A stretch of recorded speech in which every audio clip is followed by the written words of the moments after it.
Part 36, Rafaela. Rafaela's point of view. The 3 months preparation went very smooth. Sa dami ng koneksyon ng pamilya ni Clint, lalo na si Elvira, na naging abala sa pag-aasikaso ng kasal, mas lalong napadali ang lahat. Kahit ang wedding gown na 4 na buwan dapat ang guguguling panahon bago matapos, nakayanang tapusin sa loob lamang 3 buwan. Noong unang buwan ng preparasyon, nakita ko agad kay Elvira na buong atensyon at panahon ang inilalaan niya sa bagay na to, kaya minsan nahihiya na ako sa kanya. Kahit na gusto kong tumulong, hindi niya rin ako hinahayaan. Sapat na raw na magbigay ako ng opinyon sa mga bagay na gusto ko at hindi ko gusto. Siya nang bahala sa pagsasakatuparan ng mga plano. Ngayon, nang malaman namin na masera ng pagbubuntis niya at kahit napagsabihan siya ng doktor na mas mabuting nasa bahay lang muna, hindi pa rin siya tumitigil. Siya pa rin ang hands-on sa lahat ng preparasyon. Meron naman kaming wedding planner at wedding coordinator, pero inalis din sila ni Elvira dahil mas gusto niya na siya ang magtatrabaho at mag-aasikaso. Nitong huling buwan, si Cleopatra naman ang naging abala dahil sa kalagayan ni Elvira. Kaya kahit ayaw nilang pakialaman kong inihanda nila para sa akin, nagpumilit na akong alamin ang ilang bagay para nang makatulong. I have them both. Si Elvira bilang personal wedding planner ko at si Cleopatra na ayon sa plano ni Elvira ay talagang maid of honor ko kaya't puspusan din ang pagtulong sa amin. Pangalawang milk tea mo na yan, Vera. Puna ni Cleopatra. Napaangat ang tingin ko kay Elvira na ngayon sumisimsim sa kanyang panibagong milk tea. I want something cold. Aniya na nagkibit pa ng balikat. Hanggang ngayon parang kumukulo pa rin ang dugo ko kaya kailangan ko magpalamig. Hindi kaya makasamayan sa'yo dahil masyado bang maaga para sa malamig na milk tea? Tsaka hindi yan recommended ng doktor, Vera, baka makasama sa baby. Alalang tanong ni Cleopatra. Puno ng frustration, bumuga ng hininga si Elvira. Lahat na lang kayo worried sa pagbubuntis ko. I am fine now, goodness, Cleo. Kapag makita ko si Cyrus, siya na lang sasapakin ko dahil naiirita na rin ako sa'yo. Biglang natahimik ang mesa. Di nakapagsalita si Cleopatra sa tabi ko, kaya nilingon ko siya. Na makitang mukhang nabigla siya sa sinabi ni Elvira. Saglit pang bumigat ang dibdib ko dahil sa naging reaksyon niya sa simpleng pagbanggit ni Elvira sa pangalan ng dati niyang fiancé. Ngayon na alam ko na ang sitwasyon nila ni Cyrus, nahihirapan din ako para sa kanya. She is really a kind-hearted person. Hindi yun may pagkakaila. Mabuti ang puso ni Cleopatra, hindi ko siya magawang husgahan. At hindi ko na siya kayang husgahan na lamang. Alam ko na may dahilan ng lahat na nangyari sa kanila ni Cyrus. Kahit ako, nasasaktan din ako sa biglaang paghihiwalay nila.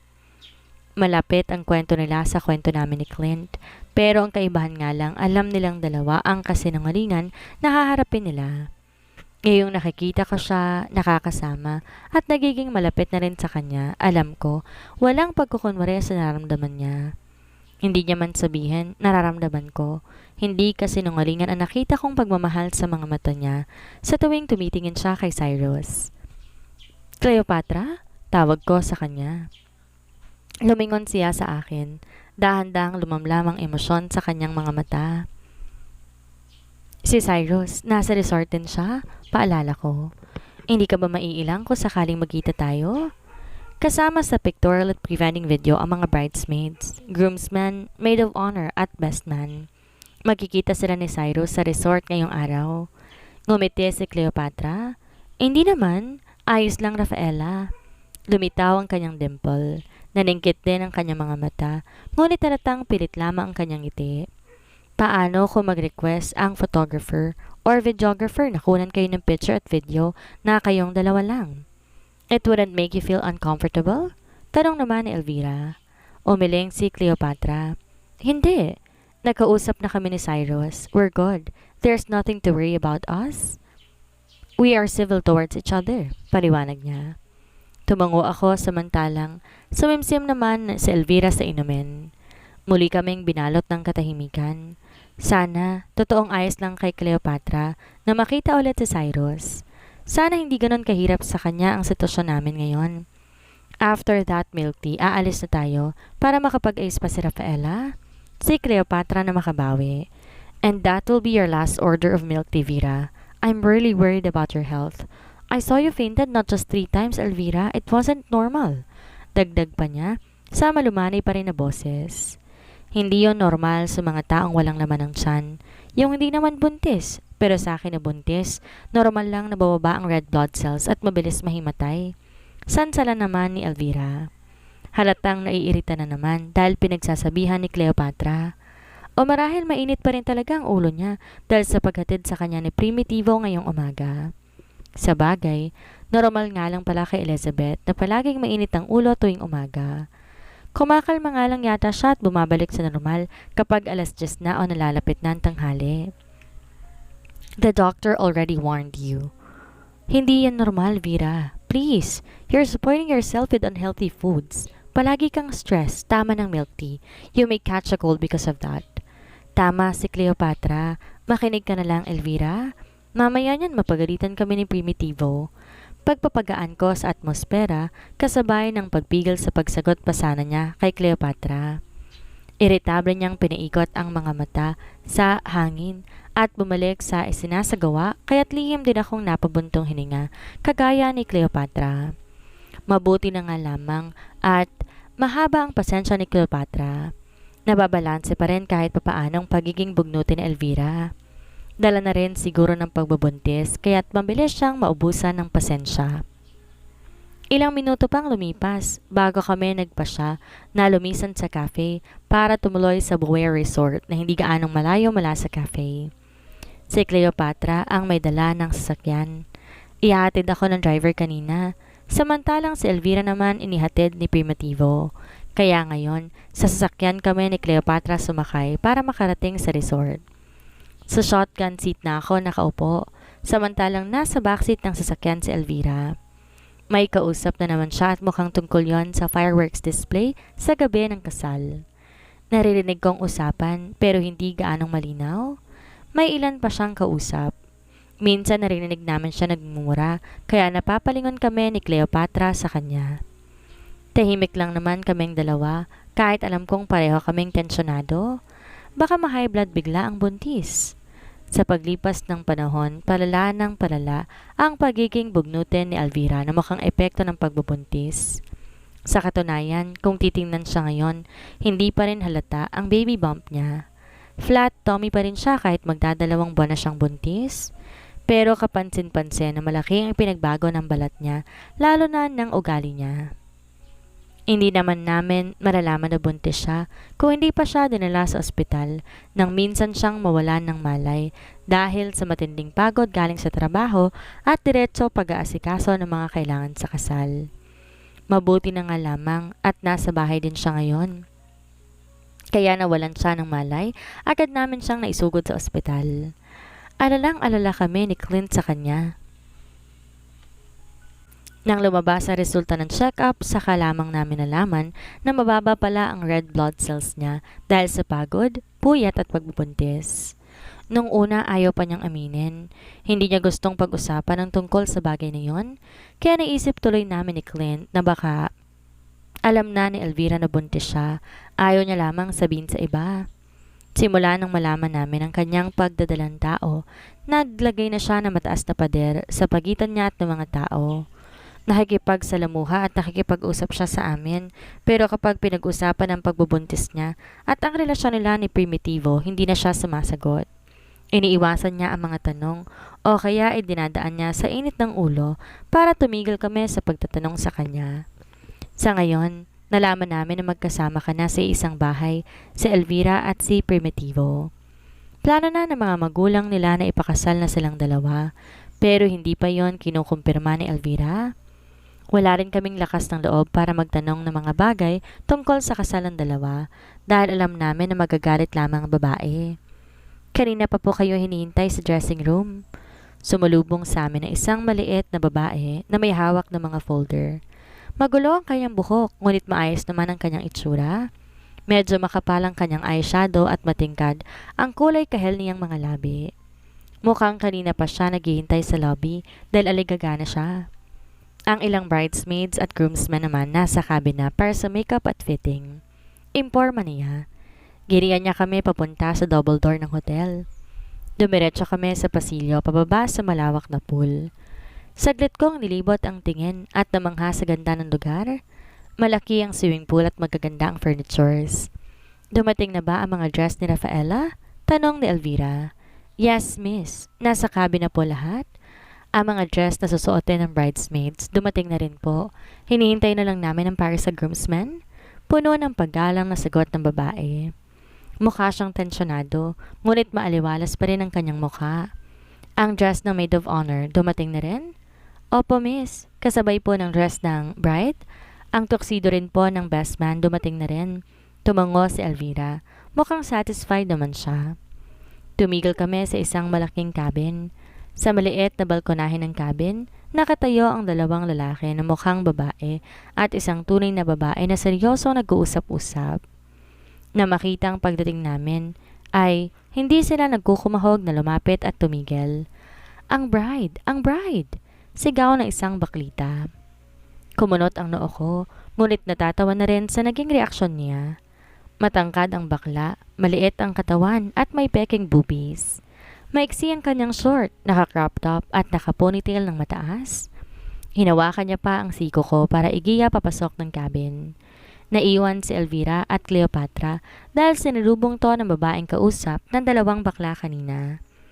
Gusto ko sana silang lingunin pero binuksan na nila ang pinto ng cabin at maingat ay tinulak ako papasok.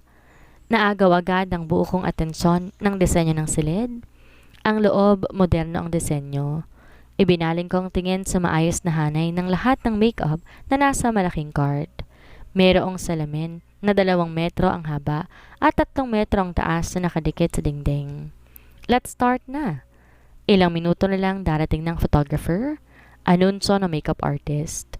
Maliban sa isa pang bakla na nasa tabi niya, lumapit pa ang 2 assistant na medyo mas boyish ang suot. Pero kapag nagsasalita at kumikilos, halatang may pagkabaliko. Napangniwi naman ako dahil doon. 4 sila? Kala ko pwede ng 2. Pero mukhang nagmamadali sila dahil parating na nga ang photographer. Pinaupo nila ako sa swivel chair at nagsimula na silang pumalibot sa akin. Ang isa sa kanila sinuklay na ang buhok ko. Ang isa naman nililinis ang mukha ko gamit ang wipes at ang 2 pang bakla ang siya naghahanda ng mga gagamitin kagaya ng hair curler, makeup brush at iba pang products. Ang kapal ng buhok mo, girl! Saad ng hairstylist at bahagya pang tumawa. Bongga ang haba, ala Rapunzel talaga. Ang makeup artist na nasa harap, naglalagay na ng primer sa mukha ko. Sinetch ite na hindi hahabang hair lalo kung isang papaleosos cleanser velyo ang handsome groom. Kagata ibabang labi, pinilit kong wag mapangiti kahit ang 2 bakla nakisali na sa pang-asar sa akin. Sureness, mas kabog mo tomorrow ang gandara na meron ka today, saad ng alalay ng hairstylist. Napuno ng tawanan ng silid, di lang dahil sa pang-asar nila, kundi dahil na rin sa biro ng 2 assistant at mga kwento tutungkol sa ilang nakakatawang bagay. Ang ganda naman ng hair ni bride, komento ng hairstylist.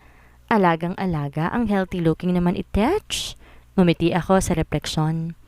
Nang matapos silang 2, pumasok naman ang babaeng kausap ni Elvira kanina habang tulak-tulak sa cart ng isang malaking puting kahon. Mas malaki pa yata sa akin. Sunod na pumasok si Cleopatra. Ngumiti agad na makita ko. Wow! She mouthed. Nangingiting lumapit siya para lang mas masuri ako mabuti. You look pretty stunning, Rafaela. Mahina siyang natawa. No wonder, Clint couldn't wait to marry you. Wala sa sariling ngumiti rin ako sa kanya. Di dahil sa pang-asar niya, marahil dahil yon sa kiliting naramdaman ko, dala ng ideyang totoo nga na ikakasal na ako. Sa sunod na araw, ikakasal na kami ni Clint. Sinong maniniwala na ang dating pangarap lang ay magkakatotoo na? Minsan naiisip ko, naging mabait sa akin ng tadhana, kasabay ng pagiging mabuti sa akin ng Diyos. Hindi lang swerte ang dumating, mukhang pagpapala rin. Sa kabila ng maraming pagkakamali ko sa buhay, sa mga pagsinungaling ko kay Clint at sa pamilya niya, sa pagiging impostor ko, nagawa pa rin nila akong tanggapin at patawarin. Natutunan pa rin nila akong mahalin. Ang swerte ko sa kanila, ang swerte-swerte ko. At ngayon, isa sa pangarap, mali. Ang pinakapangarap ko pala sa lahat at ang lihim kong dalangin, unti-unting tinutupad ng Diyos. Di ko alam kung may nagawa ba akong kalugod-lugod o sadyang mahabagin lamang siya para pagbigyan ako na makasama si Clint at ang mga bata bilang ako, bilang si Rafaela, nang wala ng pagkukunwari. You will wear two different dresses today. Paliwanag ni Cleopatra na inutusan ng babaeng ilabas ang kahon na sinasabi niya. The first one is a lazy pink floor-length heart-shaped neckline. The other one is a bluish-white floor-length mermaid cut dress. Mula sa kahon, magkatulong na nilabas ng dalawang bakla at ng babae ang dalawang mas maliit na kahon. Isang bluish-white mermaid cut dress ang nilabas sa unang kahon. Di na maalis ang tingin ko doon, lalo na nang ilatag yon sa malaking kama, dahilan para mas makita ang magandang disenyo nito. Di ako magaling sa ganito pero off-shoulder yon na may hapit na bewang at mermaid style sa ilalim, gawa sa maninipis na tela na pinagpatong-patong. Masyadong komplikado ang disenyo nito para sa akin, pero hindi mapaparisan ang ganda ng dress dahil sa embroidered flowers na nasa dibdib nito. Masyadong pinatingkad ang ganda ng dress dahil sa intricate design ng embroidered flowers. Bago ko pa man makita ang ikalawang gown, hinilan na ni Cleopatra ang kamay ko papasok sa isa pang pinto, papunta sa malaking walk-in closet. Dala ng babae at ng isang assistant ang gown habang nakasunod sa amin. Umalis din sila na makapasok kaming dalawa ni Cleopatra. I will help you wear this. At ganun nga ang nangyari. Naging mabilis lang ang pagsuot ng dress dahil sa tulong niya. May pagkakataon lang na natitigilan kaming pareho at natatawa dahil hindi lang isang beses dumampi ang tela sa mukha. Mabutit hindi nasira ang makeup ko. It fits you, maligaya niyang sabi. Inayos niya pa ang mahabang laylayan nito na halos sakupin na ang buong sahig. Matuwid naman akong tumayo para mas maging maayos ang pagbagsak ng gown sa sahig. Nang maayos niya na yon, agad siyang naglabas ng cellphone at gumiti. Can I take a picture of you, please? Natatawa niya pang tanong. Habang may ngiti sa labi, tumango ako. Matuwid lamang akong tumayo at hinintay na matapos siyang kumuha ng litrato. You are so beautiful, Rafaela. Mahina niyang turan na nakatingin pa rin sa screen ng cellphone. Lumapit siya pagkaraan. Halika na. Turan niya na humagikik pa. Mas nagmukha kang diwata dahil sa suot mo. Saglit siyang tumawa bago hawakan ang laylayan ng gown para madali lang ang paglalakad ko palabas. Sumalubong naman sa amin ang babae at agad ang hairstylist, ganon din ang makeup artist. Hawak ng hairstylist ang isang flower crown na may puti at asul na mga bulaklak. Akala ko noong una, totoo yon na rosas, pero nang mailapit nila yon sa buhok ko at lagyan ng maliit na itim na hairpin at mahawakan ko yon, saka ko lang napagtanto na hindi pala yon totoo. Mr. Silverio is waiting outside? Saad ng babae na maaliwalas ang pagkakangiti sa akin. Tara na, si Cleopatra na humagikik na naman. Kanina pa yon sa labas. Pumalit sa kanya ang isang assistant kaya binitawan niya ang laylayan ng gown para lang tumabi sa akin. Kinabahan tuloy ako na maglakad kami papalapit sa pinto. Pinihit ng babaeng coordinator ang siradura at binuksan iyon. Tuluyang tumambad sa paningin ko ang maaliwalas at magandang panahon sa labas. Si Elvira? Baling ko kay Cleopatra para lang pawiin ang kabang nararamdaman ko para sa isang bagay na hindi ko rin alam. Nasa labas din, kasama niya na si Primo, kasama nila si Clint, tugon niya. Ngumiti siya at walang duda, may kislap ng saya sa kanyang mga mata. Hindi ko alam kung paanong nakakahawa ang ngiti, pero ang ngiti niya ay agad na lumapat sa labi ko, dahilan kung bakit nakangiti pa rin ako nang maabutan namin si Elvira, Primo at si Clint sa labas na nakatingin sa amin. Sinundan nila ako ng tingin para lang bumaling kay Elvira na hanggang ngayon ay mataman pa rin sa tingin sa akin. Elvira's lips slowly formed a teasing smile. Nagtataka talaga ako, Kuya Clint, kung paano mong napapayag si Rafaela na pakasalan ka. Aniya sa nanguuyam na tono. Di niya napansin ang paninitig sa kanya ni Primo dahil sa akin pa rin siya nakatingin. Slowly, Elvira's lips formed a teasing smile. Bumaling ako kay Clint para makita ang reaksyon niya, pero na magsalubong ang tingin namin, umangat ng bahagya ang sulok ng kanyang labi. A very manly, yet a very cute smile. Ang kanyang ngiti ang naging dahilan kung bakit lumuksong bigla ang puso ko at kilitiin ang tiyan ko ng mga nagliliparang paru-paro. She's really meant to be my bride, Vera. That is why she said yes to me. Sagot niya na sa akin pa rin nakatingin. Pwede ka pang mag-back out, Rafaela. Pwedeng-pwede pa. Ani Elvira na malapad na ngumiti sa akin. Alam ko na gustong-gusto niyang asarin ang kanyang pinsan. Ganyan siya sa amin ni Clint kapag hindi tinatamaan ng kasungitan. Hindi napawi ang maliit na ngiti sa labi ni Clint, dahilan para mapangiti na naman ako dahil alam kong alam niyang nagbibiro lamang si Elvira at alam niya na hindi ako magbaback out sa kasal na ito. Hinding-hindi. Pwede ba? Biro ko rin kay Clint. Katulad ng inaasahan ko, tumawa siya at walang pag-aalangan na lumapit habang umiiling ng mariin. Don't you dare. Pakakasalan kita ngayon din kapag subukan mo mag-back out, banta niya. Si Cleopatra na nasa tabi ko ay gumilid para pagbigyan si Clint na lumapit sa akin habang may ngiti pa rin sa labi ko. Nang makalapit siya ng tuluyan, sumunod agad ang marahang pagdampi ng kanyang labi sa noo ko. Nang lumayo siya, agad akong lumayo para salubungin ang tingin niya. He's still wearing that cute smile. Goodness! Kung may bagay man akong hindi pagsasawaan, isa na ang ngiti niya. Araw-araw, gabi-gabi, kahit minuminuto, hihilingin ko sa Diyos na makitang palaging masaya si Clint at may ngiti sa labi. Sinalubong niya ang tingin ko. Tumingala ako para lang makita ang mga mata niya na punong-puno ng emosyon. Above all, there is an undying adoration. Sa tingin pa lang alam ko mahal niya ako. I love you. Mahina niyang bulong. Sapat upang kami lang ang makarinig. Narinig ko pa ang ilang bulungan na mukhang galing sa mga taong nasa paligid namin. Sinundan niyo na mahinang tawa ni Elvira. Mas lalo ko napangiti. Mahal din kita. Buong puso kong tugon. I have him now at magiging akin na siya habang buhay. Makikita ko araw-araw ang ngiti niya at hindi ako mawawala sa mga araw na malungkot siya. Sa hirap at ginhawa, mula sa araw na ikasal kami, ipinapangako ko, mananatili ako sa tabi niya. Pakakasalan ko ang taong mahal ko at tanging mamahalin ko. Dahil sa mga oras na ito, handa na akong ibigay ang buong puso ko. Handa akong ngumiti sa piling niya at umiyak kasama si Rain. Maging masaya sa buhay habang hawak siya at lumaban sa lahat ng darating na pagsubok at problema. Ako ang magiging lakas niya kapag nanghihina siya at siya naman ang magiging lakas at tapang ko sa mga oras na nanghihina rin ako. Naniniwala ako na hindi ako mauubusan ng lakas kapag nariyan siya. I love him and every little things about him. Pumalibot ang kamay ni Clint sa bewang ko at hinapit niya ako para likan muli ang noo ko. Pinikit ko naman ang mga mata para mas maramdaman ang sayang lumukob sa puso ko. My Clint, God knows how much I love you.